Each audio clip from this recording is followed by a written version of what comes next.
कैलाश पर्वत के पावन शिखर पर माता पार्वती महादेव के चरणों में बैठकर जगत के कल्याण की चर्चा कर रही थी। माता के मन में संसार के प्राणियों के कष्ट को देखकर करुणा उमड़ रही थी। माता पार्वती ने पूछा, हे प्राणनाथ, हे त्रिलोचने, मृत्युलोक में मनुष्य अक्सर घोर अंधकार और संकटों से घिर जाता है। बहुत बार उनकी जिंदगी में ऐसे पल आते हैं जब सब कुछ उलझा हुआ लगता है। उन्हें लगता है कि जैसे हर रास्ता बंद हो गया है, कोई उम्मीद नहीं बची, कोई सुनने वाला नहीं है और हर ओर अंधेरा ही अंधेरा है। उस समय वे सोचते हैं कि क्या वाकई आप उनकी सुनते हैं? क्या आप उनके साथ हैं? क्या वाकई कोई ईश्वरीय शक्ति उनके जीवन में हस्तक्षेप करती है? भगवान शिव ने मंद मुस्कान के साथ बताया, हे देवी, परम सत्य यही है कि ईश्वरीय शक्ति हस्तक्षेप करती है। बस हमें संकेतों को समझ आना चाहिए, क्योंकि जब ईश्वर की कृपा शुरू होती है तो वे कभी आकर नहीं कहते कि अब मैं तुम्हारे साथ हूँ। वे तो संकेतों में बोलते हैं, इशारों में रास्ता दिखाते हैं, और जो व्यक्ति उन संकेतों को समझ लेता है उसकी जिंदगी पलट जाती है। महादेव बोले, देवी, ईश्वर कभी शब्दों में बात नहीं करते, वे अनुभवों में बात करते हैं। आज मैं तुम्हें उन 4 ईश्वरीय संकेतों के बात बताऊंगा जो अगर मनुष्य की जिंदगी में दिखाई देने लगे तो समझ लेना कि अब ईश्वरीय कृपा शुरू हो चुकी है। जो वे मांगेगा वो मिलेगा, जो सोचेगा वही घटेगा। लेकिन इस रहस्य को समझने से पहले एक छोटी सी बात जान लो। कभी कभी हमें लगता है कि हमारी जिंदगी बिखर रही है, पर असल में वे बिखर नहीं रही होती, वे साफ की जा रही होती हैं। जो चीजें, जो लोग, जो स्थितियां तुम्हारे असली रास्ते में रुकावट डाल रही होती हैं, ईश्वर उन्हें खुद हटाने लगता है। लेकिन इंसान को इस सफाई की प्रक्रिया से डर लगता है। उसे लगता है कि सब कुछ छिन रहा है, पर सच्चाई ये होती है कि कुछ बेहतर तुम्हारे पास आने वाला होता है। भगवान शिव ने आगे बताया, देवी, पहला संकेत ये है कि जब ईश्वरीय कृपा शुरू होती है तो भगवान खुद तुम्हारी जिंदगी से उन लोगों को निकालने लगते हैं जो मतलबी होते हैं, जो तुम्हारा इस्तेमाल करते हैं, जो सामने से मीठे बनते हैं लेकिन पीठ पीछे जहर घोलते हैं, जो तुम्हारे अच्छे समय में साथ होते हैं पर मुश्किल वक्त में गायब हो जाते हैं। तुम्हें लगेगा कि लोग अचानक बदल गए, किसी ने धोखा दिया, कोई दूर चला गया या कोई रिश्ता टूट गया, लेकिन दरअसल वो टूटना नहीं होता, वो ईश्वर का तुम्हारे जीवन को विष मुक्त करने का तरीका होता है। ईश्वर कभी तुम्हारे जीवन से किसी को यूं ही नहीं निकालते, वे केवल वे ही हटाते हैं जो तुम्हारे विकास में रुकावट बन चुके हैं। अगर कोई व्यक्ति तुम्हें हर बार गिरा रहा है, तुम्हें कमतर महसूस करा रहा है, तुम्हारी ऊर्जा चूस रहा है, तो ये संकेत है कि अब भगवान ने सफाई शुरू कर दी है। सफाई दर्दनाक होती है, पर याद रखो, जब तक तुम्हारा पुराना नहीं टूटेगा, नया नहीं बनेगा। जब ऐसे लोग जाने लगते हैं तो रोना मत, मुस्कुराकर कहना, धन्यवाद प्रभु, अब मैं खाली हो रहा हूँ ताकि आप मुझे भर सके। यही वे पल होता है जब तुम्हारा कर्म साफ होने लगता है और कृपा की शुरुआत होती है। माता पार्वती ने जिज्ञासावश पूछा, प्रभु, दूसरा संकेत क्या है? भगवान शिव ने बताया, देवी, दूसरा संकेत ये है कि जब ईश्वर की कृपा शुरू होती है तो तुम्हारे काम अपने आप बनने लगते हैं। जो काम बरसों से रुके थे, जो अटके पड़े थे, जो तुम्हारे बस से बाहर लगते थे, वे भी बिना किसी रुकावट के पूरे होने लगते हैं। तुम सोचते हो कि ये कैसे हुआ, पर समझ लो वे तुम्हारी मेहनत नहीं, वे ईश्वर की योजना है। जैसे किसी ने अदृश्य रूप में तुम्हारे रास्ते से पत्थर हटा दिए हो। माना तुम घर बनाना चाहते हो, पैसे नहीं है, पर तुम फिर भी शुरुआत करते हो और अचानक रास्ते खुलने लगते हैं। कहीं से मदद आ जाती है, कोई पुराना बकाया पैसा मिल जाता है, कोई नया अवसर आता है और तुम देखते हो कि बिना किसी बड़ी कोशिश के सब काम पूरा हो गया। ये संयोग नहीं, ये संकेत है कि भगवान अब तुम्हारे सक्रिय रूप से काम कर रहे हैं। जब तुम्हारा उद्देश्य पवित्र होता है तो सारा ब्रह्मांड तुम्हारी मदद करने लगता है। जब ईश्वर तुम्हारे भीतर की नीयत को देख लेता है तो तुम्हारे रास्ते के हर ताले की चाबी खुद भेज देते हैं।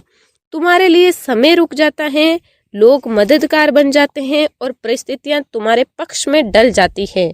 महादेव ने फिर कहा, अब तीसरे संकेत को सुनो। ये सबसे गहरा और रहस्यमय संकेत होता है जब तुम्हारे भीतर अचानक एक अनजानी शांति उतरने लगती है। बाहर चाहे तूफान हो लेकिन अंदर सुकून होता है। पहले जो बातें तुम्हें परेशान करती थी अब वे असर नहीं करती। पहले जिन लोगों के शब्द दिल में आग लगा देते थे अब वही शब्द तुम्हें हंसी में उड़ा देते हैं। ये शांति ईश्वर की उपस्थिति का पहला अनुभव है। ईश्वर शांति के रूप में प्रकट होते हैं जब तुम्हें कुछ भी हासिल ना होने पर भी संतोष महसूस होने लगे तो जान लो कि ईश्वर तुम्हारे भीतर उतर चुके हैं। ये शांति धीरे धीरे तुम्हें दिशा दिखाने लगती है। तुम निर्णय लेने लगते हो बिना डर के, बिना असमंजस के। तुम्हारा मन अब बाहर नहीं भागता बल्कि भीतर उतरने लगता है। तुम अब चीजों को वैसा नहीं देखते जैसे दुनिया देखती है। तुम महसूस करने लगते हो कि हर चीज किसी बड़े उद्देश्य के तहत हो रही है और जब ये दृष्टि मिल जाती है तब जीवन में अनजाने चमत्कार शुरू हो जाते हैं। माता पार्वती ने पुनः पूछा, और स्वामी चौथा संकेत क्या है? भगवान शिव ने बताया, चौथा संकेत सबसे सुंदर और शक्तिशाली होता है। जब तुम्हारे जीवन में ईश्वर की कृपा शुरू होती है तो तुम्हारा अंतर्मन बहुत तेजी से जागृत होने लगता है। तुम्हें पहले से ही पता चलने लगता है कि कौन सच बोल रहा है और कौन झूठ, कौन तुम्हारे लिए सही है और कौन तुम्हें नुकसान पहुंचा सकता है। ये तुम्हारा अंतर्ज्ञान नहीं, ये ईश्वरीय मार्गदर्शन है। कई बार तुम किसी जगह जाने से रुक जाते हो और बाद में पता चलता है कि वहाँ कोई बड़ा हादसा हुआ था। कई बार तुम किसी व्यक्ति पर भरोसा नहीं करते और आगे चलकर वे तुम्हारे खिलाफ निकलता है। ये सब तुम्हारे भीतर से आने वाली चेतावनी होती है जो भगवान खुद भेजते हैं ताकि तुम्हें बचाया जा सके। जब आत्मा शुद्ध होती है तो ईश्वर उसके जरिए बोलने लगते हैं। तो अगर तुम्हारे साथ ये होने लगे कि तुम्हें चीजें पहले से समझ आने लगे, तुम्हें कोई अनजाने आवाज कहे कि रुक जाओ, आगे बढ़ो, तो समझ लेना कि अब ईश्वर तुम्हारे जीवन का नियंत्रण संभाल चुके हैं। महादेव ने आगे रहस्य खोलते हुए बताया, इन चारों संकेतों के बाद एक पांचवा अदृश्य संकेत भी होता है, तुम्हारा कृतज्ञ होना। जब तुम्हें हर छोटी चीज में भी ईश्वर दिखने लगे, जब तुम रोककर नहीं बल्कि मुस्कुराकर धन्यवाद कहने लगो, तो समझ लेना कि अब तुम्हारा संबंध सीधा ईश्वर से जुड़ चुका है। जो लोग इस अवस्था में पहुंचते हैं उनके जीवन में चमत्कार आम बात हो जाती है, क्योंकि अब वे मांगते नहीं, वह विश्वास करते हैं। और जब विश्वास सच्चा होता है तो ब्रह्मांड झुकता है। सच्चाई कभी मिट्टी नहीं होती, लेकिन वही आत्मा को मुक्त करती है। सच्चाई यही है कि इंसान अपनी जिंदगी का सबसे बड़ा दुश्मन खुद होता है। लोग हमेशा दूसरों को दोष देते हैं, भाग्य को, समाज को, परिस्थिति को, लेकिन सच ये है कि हर तकलीफ की जड़ हमारे भीतर होती है। तुम्हारे दुखों की असली वजह कोई और नहीं बल्कि तुम्हारा खुद का कमजोर मन है। इंसान छोटी छोटी बातों पर टूट जाता है, दूसरों की राय से अपना आत्मविश्वास खो देता है।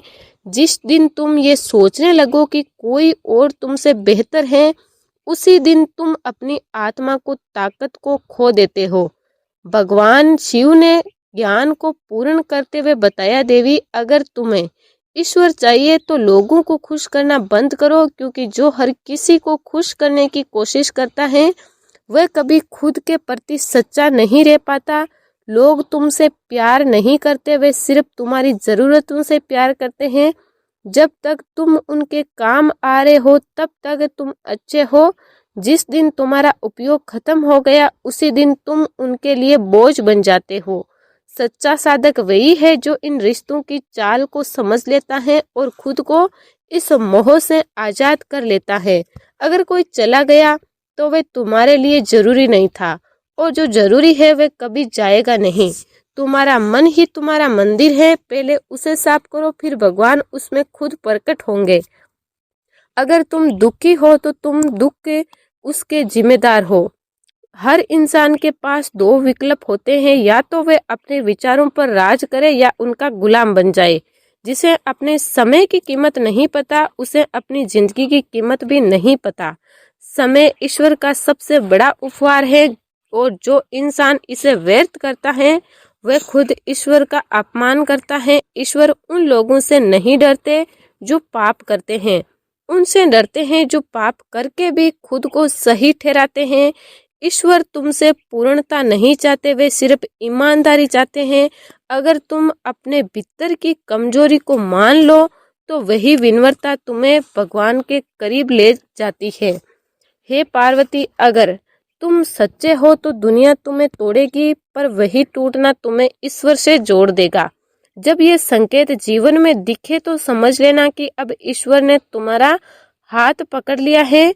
माता पार्वती ने कहा, हे नाथ, आपकी ये कथा सुनकर मेरा हृदय भाव विभोर हो उठा। आशा करती हूँ कि ये दिव्य ज्ञान कथा आपके हृदय को स्पर्श कर गई होगी। यदि आपको ये पावन कथा प्रिय लगी हो तो कृपया वीडियो को लाइक करें, हमारे चैनल को सब्सक्राइब करें और इसे अपने घर परिवार एवं प्रियजनों के साथ अवश्य साझा करें, ताकि ये कल्याणकारी ज्ञान अधिक से अधिक लोगों तक पहुंच सके।